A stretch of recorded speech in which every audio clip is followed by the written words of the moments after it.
Good morning, welcome back. Today is May 29th, but even though it is it's this close to June, as you saw from the little clip earlier, it is cold and wet and rainy outside. So here I am to introduce our topic today and talk a little bit about what happened on this date. Again, May 29th. Well, first of all, today is a day in 1453 that the capital of the Eastern Roman Empire fell. This was the fall of Constantinople. You remember the Roman Empire split, and then the western part with Rome had fallen, 476 I think, had fallen, whereas the eastern side lasted another almost 1,000 years. It was the end of the Byzantine Empire, but that fell on this date in 1453. The fall of Constantinople, named after Constantine, as you may recall from last week when it was his birthday. Or no, it was the day he died. It was the day he died. But Constantinople fell on this date in 1453. In 1790, Rhode Island became the 13th of the original 13 colonies to ratify the U.S. Constitution. Now, interestingly, the U.S. Constitution had already come into effect because they only needed 9 states to ratify it in order for it to come into effect. But it was kind of a symbolic victory when the 13th of the 13 colonies did finally ratify it in 1790. In 1942, Bing Crosby recorded the #1 best-selling single of all time on this date, and that is the song White Christmas, which came from the movie Holiday Inn, not from White Christmas. White Christmas comes later. Holiday Inn is where the song was first introduced. I mean, it had been written earlier, but it was introduced in the movie Holiday Inn. It was on this date in 1953 that Edmund Hillary from New Zealand and Tenzing Norgay from Nepal reached the summit of Mount Everest. They were the first to reach the summit of Mount Everest. Now, it's become quite a tourist thing, as if, people who have too much money go up and climb to Mount Everest. And if you've ever seen any pictures recently, there's like a line of people to get up to the top of Mount Everest, and it's just a mess up there for people that just leave stuff up there. So it is quite a mess, and it is quite inexpensive, but it's one of those bucket list sort of things to go to the top of Mount Everest. But it was first done on this date in 1953. And in 1976, Astros pitcher Joe Niekro, who spent 22 years in the major leagues, hit his one and only home run of his entire career on this date. And he hit it off of his brother, Phil Niekro, who was an ace pitcher for the Atlanta Braves at that time. So that was on this date, Joe Niekro's only home run hit off of his brother, Phil Niekro. Today is Charles II's birthday, born in this state in 1630. His father was Charles I, the King of England, who was deposed and ultimately executed by Oliver Cromwell and the Roundheads. And the Roundheads and the Protectorate and all of that lasted for about a dozen years until 1660, when they were finally overthrown and Charles II was brought back on his birthday in 1660 to reclaim the throne and become Charles II, King of England, on this date, 1660. Today in 1903, Bob Hope was born. Bob Hope, and one of the movie series that we watched with our boys when they were younger was the Road series. And so if you have never watched the Road series of movies, I highly recommend them. They're quite a lot of fun. It's one of those series from the... Well, actually, it goes from, I think the first one comes out in the 40s, but the last one was in the early 1960s. I think there were 7 of them: The Road to Morocco, The Road to Bali, several of those. Quite fun. But Bob Hope, born on this date in 1903. He died in 2003. He lived to be 100.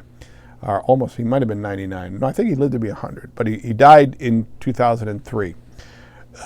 But his birthday today, 1903. And in 1914, also today's birthday is Tenzing Norgay. Now I know, where have I heard that name? Well, he was the guy with Edmund Hillary that reached the summit of Mount Everest. Yes, he reached the summit on his 29th birthday. So happy birthday to Tenzing Norgay, Bob Hope, and Charles II. All right. Well, let's not let the bad weather get in our way of getting back into talking about Luke chapter 16. Today, last week we talked about the parable of the prodigal son, the so-called prodigal son.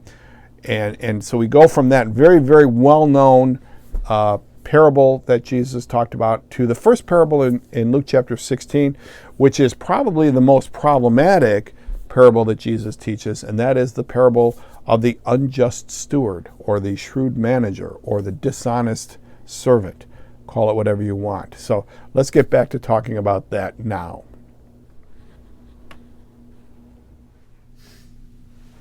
Good morning, welcome back. We're here today to talk about Luke chapter 16.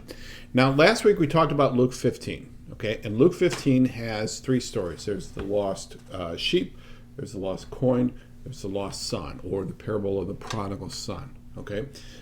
Three very well known, and certainly the prodigal son is probably, or at least possibly, the best known parable that Luke records, okay? Today we're going to talk about Luke chapter 16. And Luke chapter 16 also has a very well-known parable that Luke records, and that is the parable of the rich man and Lazarus. But it also has what is probably the most problematic passage, the most problematic parable, of course, that Jesus that's recorded by Luke in his gospel, and that is the parable of the unjust steward. Or the parable of the shrewd manager, as the NIV headlines puts it. Okay, so we're gonna talk about that today. And so, what's interesting now, when we last left Luke chapter 15, okay, and we talked about the parable of the son, okay, the lost son. All right, remember we said that the story doesn't resolve. Okay, the story doesn't resolve. That we're left with the father talking to the son and saying to the son, won't you come in? And the son has to make a decision. Okay. Now in Luke 16, we go right into the next story. Okay, the next parable that Jesus tells. So Luke places this right after. Okay, and it's interesting to look at this particular passage to see, okay, are there any links between these two? And in fact, there are. In fact, there's some links between all five of the major stories in Luke chapter 15 and 16, or Luke parables, I should say. So in Luke 15, you've got the parable of lost coin, lost sheep, lost son, and in Luke 16, you've got the parable of the shrewd manager and the rich man and Lazarus. Okay, now all of these have some common links to them. Okay, for example, one of them is that they all deal with persons in problems, but they also deal with financial things. Okay, so obviously the lost coin, the lost sheep, you've got this lost item of value, sheep, coin. Okay, the parable of the prodigal son talks about an inheritance, which is certainly a thing of value.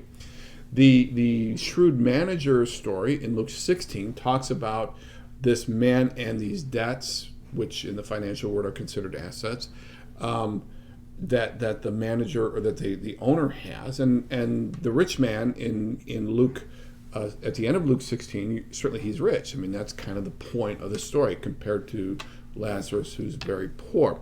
So there is a common kind of financial angle to all five of these stories.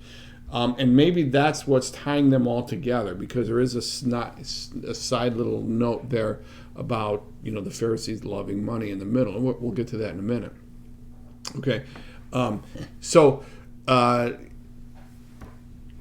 Perhaps Luke chapter 16 in this first parable that we talk about, perhaps this is put here as a way of explaining the thought process of the younger son in Luke chapter 15. It's a possibility. I don't know. But let me manage your expectations here, okay? The story of the unjust manager, the shrewd manager, the unjust steward, whatever you want to call it, is a very problematic passage, okay? And there's been some interesting and way out of this world kind of discussions of this particular passage. And so I'm not 100% certain that I'm going to definitively answer it today. In fact, I know I'm not, okay? I don't ever definitively answer anything here. I hope to give some, things to think about as we look at this particular passage. Okay, so for Luke chapter 16, as we get into this parable of the shrewd manager, let me just read the first 15 verses, and then we'll come back and start talking about it and see what we can put together. Okay, all right, Luke chapter 16, beginning with verse 1. Jesus told his disciples, "There was a rich man whose manager was accused of wasting his possessions. So he called him in and asked him, 'What is this I hear about you? Give an account of your management, because you cannot be manager any longer.' The manager said to himself, 'What shall I do now? My master is taking away my job. I'm not strong enough to dig, and I'm ashamed to beg. I know what I'll do, so that when I lose my job here, people will welcome me into their houses.' So he called in each one of his master's debtors. He asked the first, 'How much do you owe my master?' 900 gallons of olive oil,' he replied. The manager told him, 'Take your bill, sit down quickly, and make it 450. Then he asked the second, 'And how much do you owe?' 1,000 bushels of wheat,' he replied. He told him, 'Take your bill and make it 800. The master commended the dishonest manager because he had acted shrewdly. For the people of this world are more shrewd in dealing with their own kind than are people of the light. I tell you, use worldly wealth to gain friends for yourself, so that when it is gone, you will be welcomed into eternal dwellings. Whoever can be trusted with very little can also be trusted with much, and whoever is dishonest with very little will also be dishonest with much. So if you have not been trustworthy in handling worldly wealth, who will trust you with true riches? And if you have not been trustworthy with someone else's property, who will give you property of your own? No one can serve two masters. Either you will hate the one and love the other, or you will be devoted to the one and despise the other. You cannot serve both God and money." The Pharisees, who loved money, heard all this and were sneering at Jesus. He said to them, "You are the ones who justify yourselves in the eyes of others, but God knows your hearts. What people value highly is detestable in God's sight." Okay, let's get back. Let's talk about this. Okay, so Jesus introduces this parable first of all by saying there's a rich man. Now, I've mentioned this before, that whenever Luke identifies somebody as being a rich man, that is a very subtle kind of aspersion on the character of the person. It suggests that there's something a little bit questionable about him. Okay, so he says there's a rich man who's got a manager, and somebody accuses the manager of wasting his possessions. So you've got a rich man, you've got a manager, and then you've got somebody else who has accused the manager of wasting his things. Okay. Now the manager himself, the main character of this particular, the main actor in this particular story, may have been an employee or may have been a slave. Okay. I lean toward the slave question. Okay. And I'll explain why in a minute, but you can go either way. Okay. So somebody goes to to the owner, to the rich man, and says, "Hey, your guy is really cheating you." All right. So the owner goes to the manager and says to him, he says three things. Okay. He says, number one, I'm in verse 2. "What is this I hear about you?" Number one, what am I hearing? 2, give an account. And 3, because you can't be my manager anymore. Okay. So the owner, the rich man makes these demands on the steward, okay, the manager. Now, what's interesting here is that this is apparently a private kind of conversation, okay, and I suspect that the way it works is that the owner has said, "Look, you need to show me what you're going to do. Show me the money. Show me the receipts. Show me the books, because this is, you can't be my manager with this kind of activity." So that there's a question. There's a question about whether he's actually fired or not. He certainly has been threatened with it. He certainly his life is hanging on the precipice. He truly believes that he's about to get canned. Okay, or he's about to be removed from that position.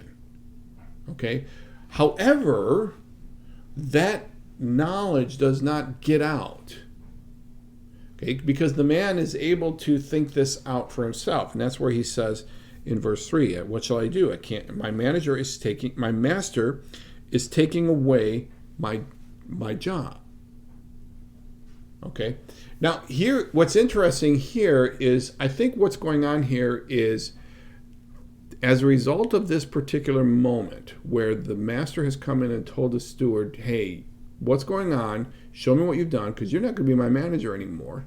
That has forced the steward to come to his senses. The same idea that the younger son did when he's in a famine in a pig farm in a strange land. Okay, so I think the thought process going on here with the steward is the same as the younger son. If you think about that discussion we had last week, where we said, did he repent? Is he manipulating?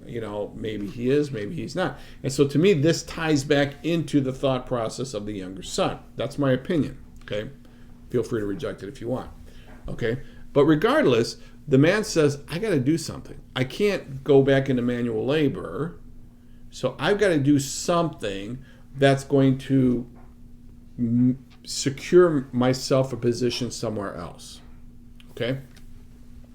And so what he does, I know what I'll do so that when I lose my job here, people will welcome me into their houses.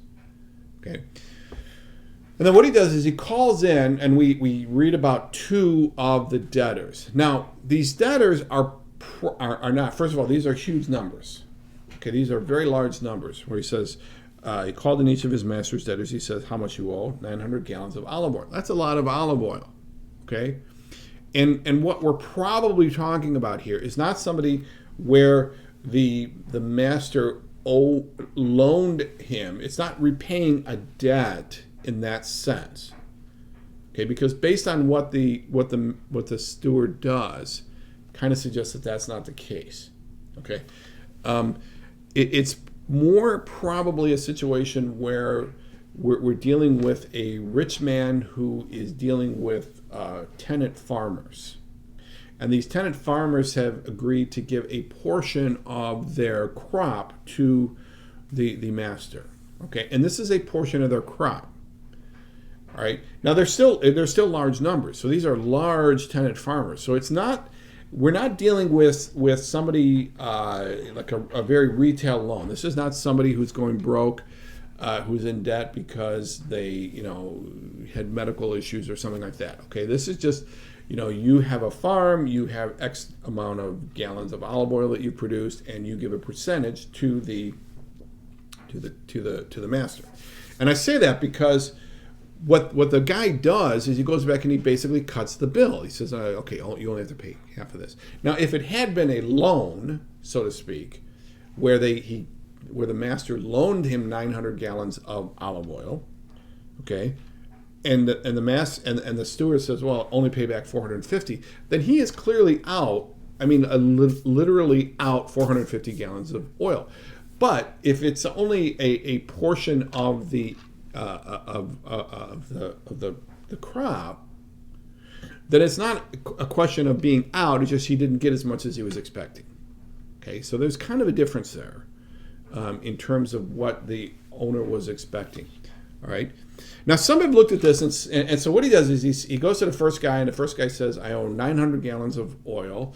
And the manager says, well, you know what? Take your bill out and say that you write 450. So he cuts it in half. Okay. He goes to the next one and says, what do you owe? He says 1,000 bushels of wheat. And he says, cut it by 20%. Say you owe 800. Okay. So if you look at this and you think to yourself, wait a minute, this guy is, what is this guy doing? On the one hand, it looks like he's shorting his boss. He's shorting the master. Okay. You say, you were supposed to get 900. Now he's only going to get 450. And what makes me think he's a slave here is that all indications in the text are that whatever deal he makes with these people is legitimate. Okay. That they're not going to say, oh, no, that the master is going to turn around and say, oh, no, you still owe me 900. But we'll talk about that in a little bit. They still have reason to believe that this man is speaking on behalf of the master. And that's what makes me think he's a slave, because even if the slave is removed from the position, he's still the property of the person. Okay. Now, I'm not going to get into the whole thing about slaves at this point. Okay. But that's a legitimate discussion, but I'm not going to get into this here. So the tenant farmers goes up and sees the guy, the manager, and says, "Oh, you're so-and-so slave. You're the manager. You're here to collect. And you tell me that you only have I only owe $450 or 450 gallons of olive oil." Okay. So you still recognizes him as a slave, regardless of what position the slave is in relative to the master. Okay. You see that point I'm making here? So that's why I think he's a slave, still a slave, but that's my opinion. Okay. Regardless, so the shrewd manager goes and says to the one, you owe half. To the other, he says you owe 80%. Right? What is he doing? Is he cheating his manager? Possibly. Okay. Is he shorting his manager? Another thought is that one of the ways that this manager made his money or made his income was in padding the bill. Okay, so in other words, this is his commission. Now, it's easily believable on the 1,000 to 800 bushels of wheat. It's a little harder to believe on the 50% where he cuts it in half, that the manager could walk in and double the amount just for his particular amount. Now, it's possible. I'm just one of those things that makes it a little difficult. All right. But regardless, whatever the deal is he arranges, or whatever legitimacy the deal is that he arranges, the owner, the rich man, honors it. Okay? And some have suggested that it's because now the slave, acting on behalf of the, in the eyes of the tenant farmers, he's acting on behalf of the rich man. The rich man will be seen as the one who's being kind. Okay, the tenant farmers are not going to see a desperate man trying to protect his own interests. The tenant farmers are going to see the kindness of the owner. Okay, so now suddenly, as a result of this scenario, the owner looks good to the tenant farmers. They're praising him. They're talking about what a great guy he is. Listen, he lowered my bill, et cetera, et cetera, et cetera. This is a great thing. So for the for the owner to come back and get his money back, he has to both explain that, yeah, my guy was acting out of his jurisdiction, and he's a crook, and I should have fired him, but I didn't, and you still owe me. And now he's going to have at least two very upset tenant farmers, which is not something that he wants to do. And so the owner looks at this and says, well, listen, and again, getting back to the idea of a tenant farmer, I can live with this loss. I can live with this reduction in what I would have gotten for the benefit of the goodwill I got from at least these two, because we only hear about these two. There may have been others. All right. So and then he comes in and he says, wow, you really recovered from that. Just like the younger son came to his senses and said, listen, I'm going to go back to my father and I'm going to tell him this, and this is maybe this will happen. And similarly, the shrewd manager said, I'm going to do this with these guys, and this is what might happen. And that is, in fact, what happens here. Okay. Now, it is still a problematic question. Okay, because then the owner then praises the guy who he was going to fire just a few minutes previously, or a few days, or however long it was. He was going to fire him. He was going to, remove him from that position and put in the hard labor. But he says the master commended the dishonest manager because he had acted shrewdly. All right. Now it's interesting here. Now the text says that whatever it is, he's dishonest about it. This is kind of what makes me think it's not just cutting his own commission. Okay?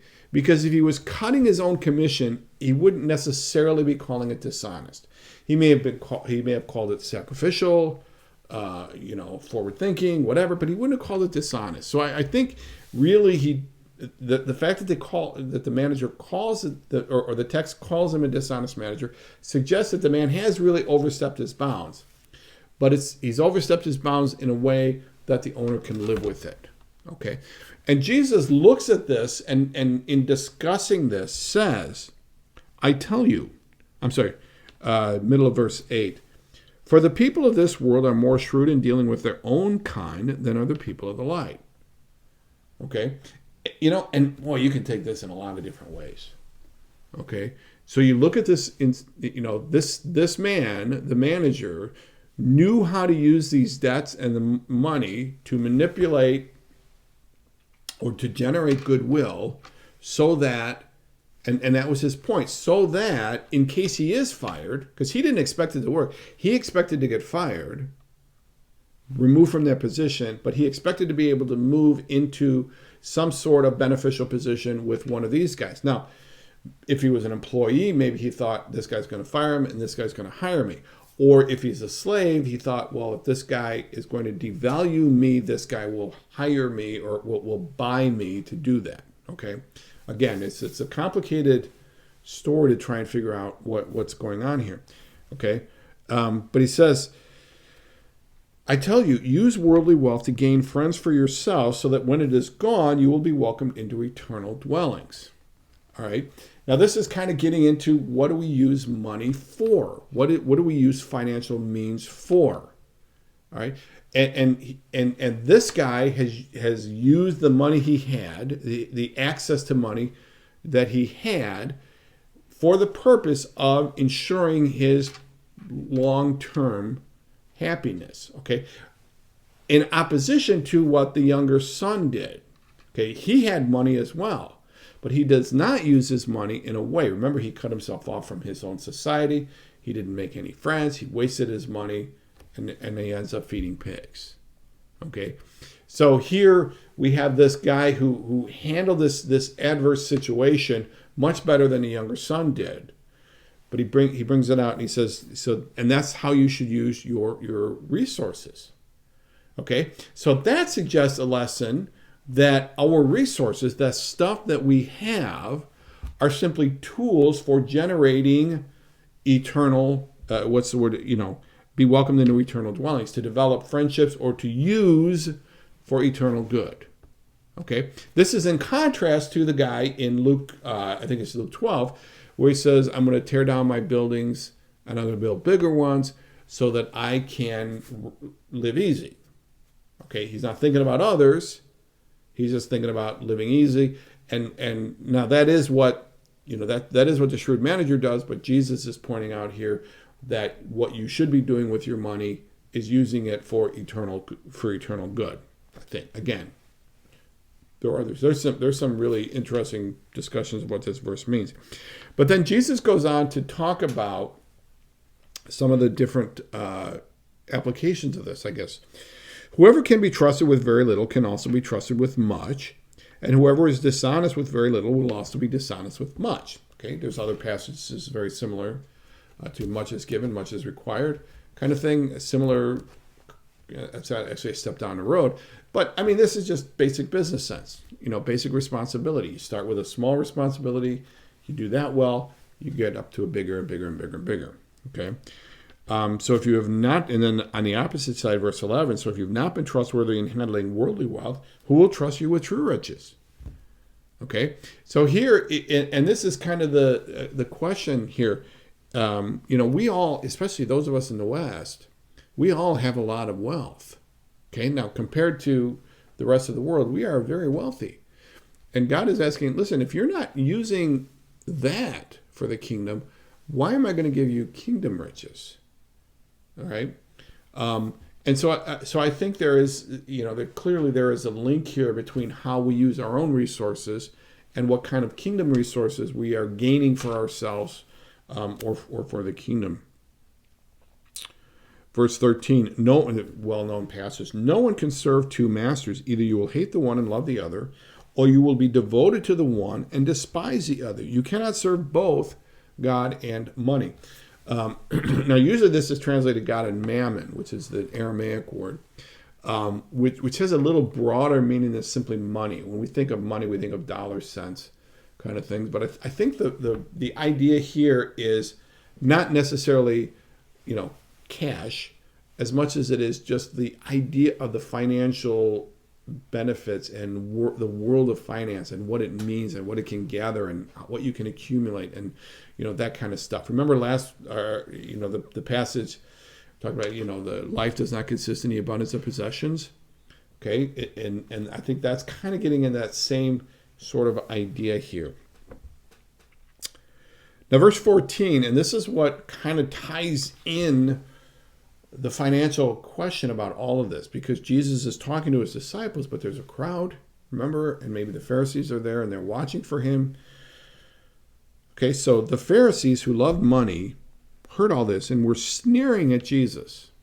Okay, now, side note about the Pharisees. Okay, let me just, maybe this isn't an obvious point. Being a Pharisee back in this day was not necessarily something that a person did for a living. Okay, what I mean by that is to become a Pharisee didn't mean you got a check from the Pharisee National Bank or whatever. Okay, being a Pharisee was a religious outlook. It was an approach to the Torah. It certainly indicated some definite beliefs, but it wasn't something you did for a living. So in fact, being a Pharisee was not unlike when we talk about somebody being a Republican or a Democrat today. All right. So when we talk about somebody being a Republican or Democrat today, that's not something that he or she is necessarily making any money off of. Okay. Now, there are certainly people that do make their money off of being a Republican or a Democrat or a Libertarian or Green Party, whatever you want to be. All right. And so the Pharisees were often people in the community who were landowners or businessmen or some sort of person in the community who had this particular religious viewpoint. So it was very common that a Pharisee would have an occupation, for example, a tent maker. But that was not unusual. I mean, sometimes we look at Paul and go, Paul was a tent maker. Now, this was such a radical thing. No, it wasn't. Okay, it was pretty normal for a Pharisee, somebody to be a Pharisee, to have an occupation. Okay, that was just relatively normal. And because of that, because they had occupations, there was this assumption, and that's why I think Jesus looked at it here, and why actually Luke is making this statement here, that they loved money. Okay, that they weren't willing to sacrifice whatever they did for a living for their religious beliefs. They continued with their their financial beings. Okay, and they're hearing this question about the story of this son, and then who is able to get back into the good graces with the father after squandering the wealth, and that this manager is able to get back into the good graces after squandering their wealth, and they're just sneering at this. They're like, yeah, I don't think so. No. All right. Well, Jesus sees them, and he says to them, he said to them, verse 15, you are the ones who justify yourselves in the eyes of others. Okay. You ever seen anybody do that? Justify themselves in the eyes of others? Listen, let me explain to you. Let me tell you the truth. I'm going to tell you the truth. Here's what really happened. Here's why you need to believe me. Okay. Or here's why I'm right. Or here's why I should be sympathized with as opposed to that person. Okay. Where am I? Okay. So he said to them, you are the ones who justify yourselves in the eyes of God, but God knows your hearts. Okay? And then what people value highly is detestable in God's sight. Okay? So the Pharisees would have occupations, generally speaking, would certainly honor the accumulation of goods. That was a sign in their view, and still to this day, that is a sign that they're being blessed, that somehow or other they've reached the pinnacle, that God has blessed them. And so, and Jesus is pointing out that no, that's not, you're going down the wrong track. What people value highly is detestable in God's sight. Okay? This is the great reversal. Okay? The rich are poor, and the poor are going to be rich. Okay, those that are honored are going to be made low. Those are low are going to be honored. Okay, and we're going to see this here in a second in Luke chapter when we get to the story of the rich man and Lazarus. Okay, verse 16. The law and the prophets were proclaimed until John. Now, this is something that would be near and dear to the Pharisees, talking about the law and the prophets. Okay. Now, the suggestion that Jesus is making here would have been really radical to them. That something has ended. Okay. Because since that time, the good news of the kingdom is being preached, and everyone is forcing their way into it. Okay. And so the idea that the law and the prophets are ended, that there's something new, would have been radical to them. But, Jesus has a crowd following him, and I think that's what he's talking about when he says everyone is trying to force their way into it. Okay? Now, this is another one of those phrases that has different understandings of what it is, but I think just Jesus is saying something has changed, and people realize it, and they're trying to force their way into it without getting the bigger picture. Okay? But, verse 17, it is easier for heaven and earth to disappear than for the least stroke of pen to drop out of the law. Okay, so again, the law is important, but you can't force your way into it, that there's more to it than that. Okay, and then in verse 18, he throws a verse here, and let me just point this out here. Okay, I'll read the verse. Anyone who divorces his wife and marries another woman commits adultery, and the man who marries a divorced woman commits adultery. Okay? Now, this is a statement that Jesus makes, okay, or that Luke attributes to Jesus. Now, this is my personal opinion. That's it. This is my personal opinion. There are other statements like this in other portions of Scripture, okay? I have no doubt that at some point Jesus said this. I don't personally think that Jesus said this at this point. What I mean by that is again, Luke is not an eyewitness to Jesus' life. Okay, Luke is looking at the sources. He's seeing the quotations. He's seeing the stories. He's talking to people. His main source is Paul, who is also not an eyewitness. Okay, Paul may have been there. He may have been in the background, but he's not necessarily an eyewitness either. Okay, and I don't, just something about this doesn't fit in this particular passage, which makes me think that Luke kind of forced it in here. Doesn't mean it's not true. Again, I'm not questioning it, but it just kind of is. Now, someone looked at it and said, well, this agreements and the stroke of the law and all that. I don't know, whatever. But the point here, Jesus says, is anyone who divorces his wife and marries another woman commits adultery, and the man who marries a divorced woman commits adultery. Okay, all right. Let me talk about this real quickly here. Okay.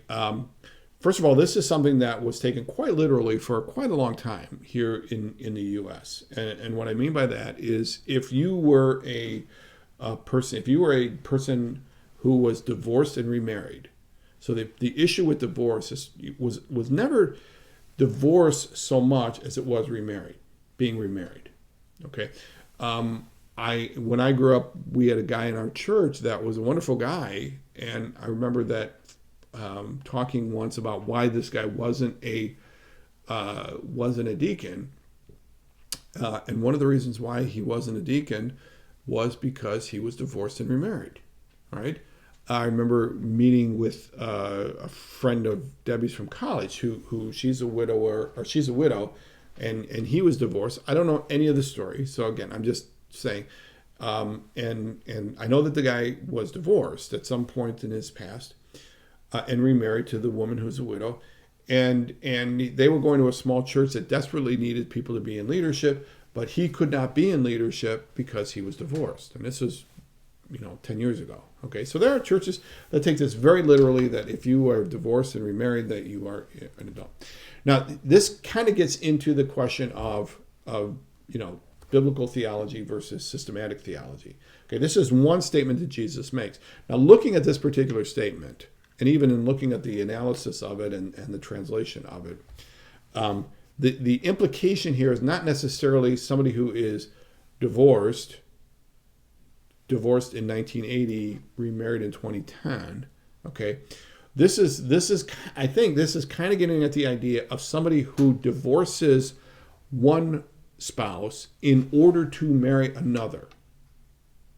Okay, so that rejecting one marriage in order to start another is kind of the point I think that this particular passage is getting at. So the condemnation isn't necessarily against somebody who is divorced per se and remarried, because people get divorced for a lot of good reasons. Okay, as hard as it may be. I mean, again, I'm not divorced, never contemplated it, don't plan on it. Okay, so, but there are people who, situations come up and things happen and they end up being divorced for, I should say good reasons, legitimate reasons. Okay. So before you start using this as a proof text, I would really start looking at all the other passages in the Bible, even in Matthew where Jesus talks about, marriage, that divorce is still allowable for adultery or fornication or, something like that. Okay. So you really kind of keep that in mind. Okay. All right. Now let's get into the rich man and Lazarus. Okay. And let me just read the story, and then we'll talk about it a little bit. Because again, this is another very well-known passage, and so I'm not going to. Let me just read it. There was a rich man who was dressed in purple and fine linen and lived in luxury every day. At his gate was laid a beggar named Lazarus, covered with sores and longing to eat what fell from the rich man's table. Even the dogs came and licked his sores. The time came when the beggar died, and the angels carried him to Abraham's side. The rich man also died and was buried. In Hades, where he was in torment, he looked up and saw Abraham far away with Lazarus by his side. So he called to him, Father Abraham, have pity on me, and send Lazarus to dip the tip of his finger in water and cool my tongue, because I am in agony in this fire. But Abraham replied, Son, remember that in your lifetime you received your good things, while Lazarus received bad things, but now he is comforted here and you are in agony? And beside all this, between us and you, a great chasm has been set in place, so that those who want to go from here to you cannot, nor can anyone cross over from there to us. He answered, Then I beg you, Father, send Lazarus to my family, for I have 5 brothers. Let him warn them, so that they will not also come to this place of torment. Abraham replied, They have Moses and the prophets. Let them listen to them. No, Father Abraham, he said, but if someone from the dead goes to them, they will repent. He said to them, If they do not listen to Moses and the prophets, they will not be convinced, even if someone rises from the dead. Okay, rich man and Lazarus. All right, let's talk about the first question about this particular story. Is this a real story or not? Okay, now, why do people think that? Well, because this is the only parable that Jesus tells that has somebody's name in it. Lazarus. Okay. Every other story, every other parable that Jesus tells just refers to generic names. There was a rich man, had a son, an older son, a younger son. There was a man, there was a Samaritan, there was all of the, there was a woman that lost a coin. There was so again, all of these have just generic kind of names. This story in Luke chapter 16 is the only one where a particular person is named. Okay. So, let me rephrase that, where a particular name is used. Okay. And some have suggested that indicates that this is a true story. Okay. Now, this is a very old idea. Very old idea. And I only say that because I was, scrolling on Twitter the other day, and one of the people I follow on Twitter or somebody retweeted or something like that, it said something like, the older I get, the more I think that the rich man and Lazarus is a true story. And people were, liking this, like this is an amazing new thought. I'm like, come on, they've been talking about this for centuries, thinking that this is a new story. This is a real story. This is not new. Just because it's new to you doesn't make it a new story, okay? But regardless. So, is it a new story? Is it a real story? Did it really happen? Was there really a person named Lazarus? And in fact, in like the earliest manuscript that has this story in it, there's a name given to the rich man. Okay, and I think it's in that particular, it's called Navis or Nevis. Another source has it as Dives. Okay, and there's a famous song, dip your finger in the water, come cool my tongue, for I'm tormented in this place. It's either an old spiritual, but in that has a line, rich man dives. Okay, so they gave a name to the rich man, suggesting that this is a real story. Okay, it could be. Okay, and why that matters is if it is a true story, then people look at this passage and say, okay, what can we glean about the afterlife, or particularly about Hades or hell or eternal punishment from this? Okay, now you can do that regardless of whether it's a true story or not, and I'm not going to get into that. But if you are looking at trying to create a theology, and when I say creating a theology, is just kind of create a systematic approach to what the Bible says about any one topic. Is really what I mean. Create a theology. That's what I'm talking about. That's what I mean. So if you are going to create a theology or work up a theology of hell and the afterlife and eternal punishment, then you're going to look at this passage. Because even if it's not a true event, clearly it has to indicate some level of accuracy for it to be legitimate. And because we believe that all Scripture is given by inspiration of God, then we certainly grant the legitimacy to what's going on here. But I'm going to treat this as a parable, that if it's true, it's true. If it's not, it's not. It doesn't really change the point of what the Jesus is teaching here. Okay, so here you've got this rich man. Again, you've got this tee up. You've got this rich man. Right away, we know there's something a little bit questionable about the main character of this, right? So there's this rich man who lives in this very sumptuous house. He dresses nice. He eats well. Okay, and at his door is this guy, Lazarus, this beggar. Okay, now this might be like the gate at the street. And it sounds that Lazarus is really helpless. Okay, so because the dogs are just licking his wounds. So that suggests Lazarus has friends that kind of placed him there, sort of like the friends that put the guy through the roof. I think that's in chapter 4, I want to say. I don't know. But regardless, Lazarus is at the gate, okay, wishing he could have the crumbs from the rich man's table. All right, so you've got this dynamic. You've got this rich man inside. You've got Lazarus outside. Okay, inside, outside. You see where this is going here? Okay, and they both end up dying. Okay, Lazarus, after his death, goes to Abraham's side, or paradise, or heaven. The rich man goes to Hades, or Gehenna, or the afterlife, or hell. Okay, whatever, Sheol, whatever you want to call it. Okay, he's in the afterlife of punishment. Lazarus is in the afterlife of reward. Okay, and so that's where the action picks up, and so you see this great gulf, and you can say, okay, there's a great gulf. So it isn't a question of people are going to eventually cross over. Okay, so that kind of suggests that the idea that there's a certain amount of punishment that takes place and then everybody will go there, that kind of doesn't fit with that idea. Okay, and so then the rich man is in Hades, and he makes 4 statements. Okay, or the statements he makes indicate 4 things about his situation, and I think these are the interesting things to put up. Number 1, he knows Lazarus' name. Okay, so the rich man is there in torment. He looks over and he sees Lazarus, and he recognizes Lazarus, and he knows Lazarus' name. Okay, so what that suggests is this man routinely knew about Lazarus, in and out, saw Lazarus, okay, saw him enough to know his name. Now, it is conceivable that in this rich man's munificence, I don't know the right word, that he gave him things, because it says that Lazarus longed for the crumbs from the rich man's table.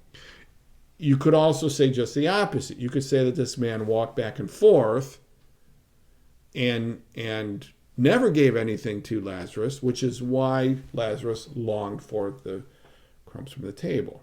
Okay, but he knows Lazarus' name. All right.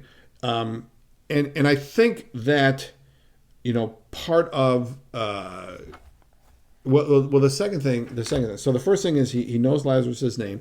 Number two is he's still seeking privilege. Okay, he still thinks because he's rich, like, wait a minute, there's been a mistake. I shouldn't be here.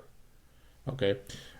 He says, so he called Father Abraham, have pity on me and send Lazarus to dip the tip of his finger and cool my tongue because I am in agony in this flame. Okay.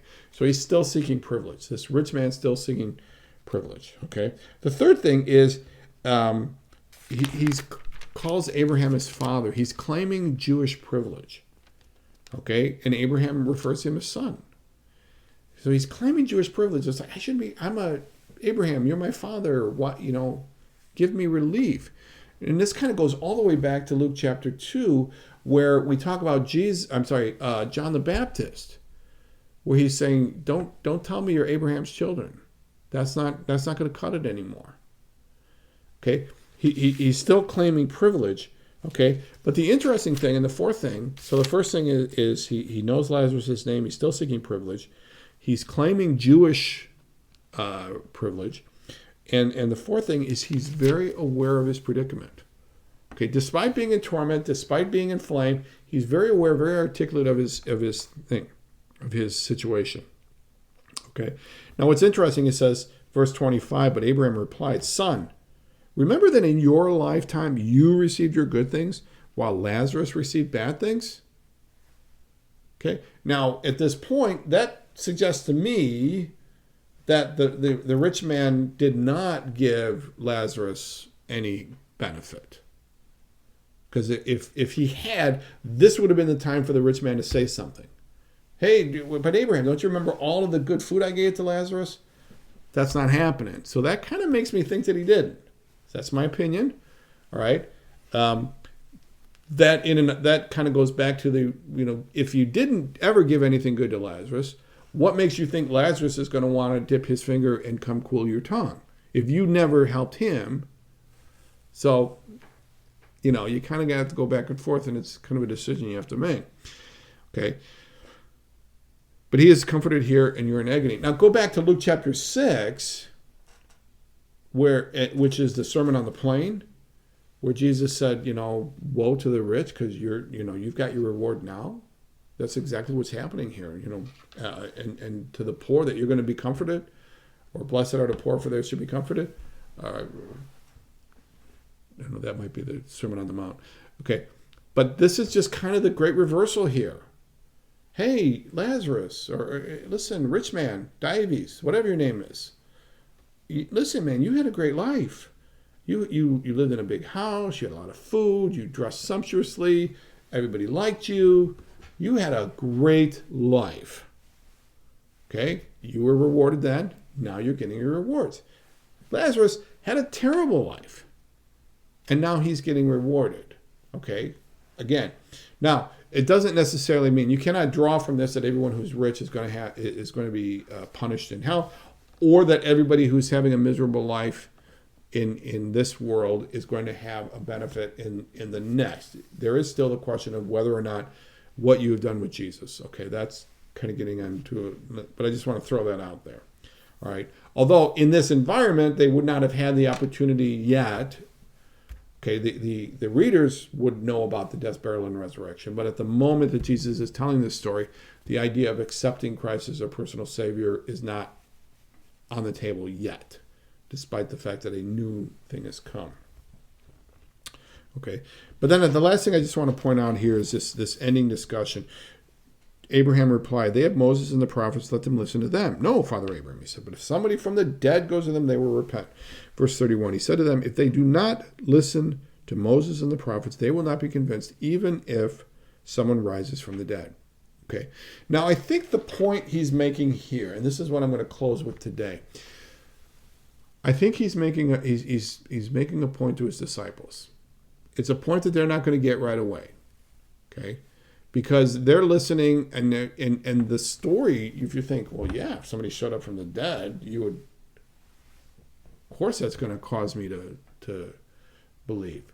All right? But Jesus said, no.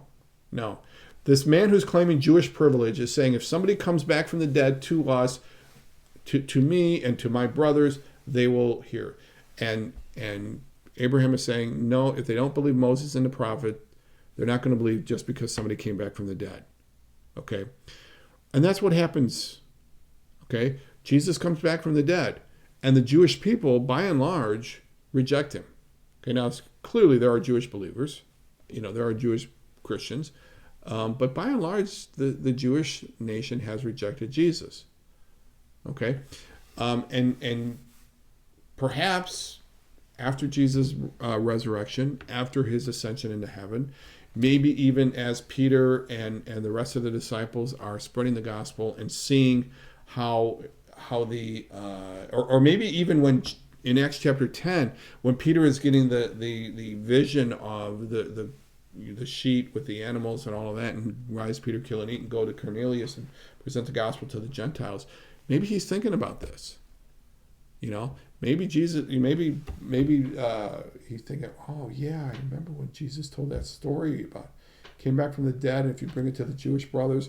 Now, again, it could be, I'm looking at this from one particular angle, and that could be overly narrowing it.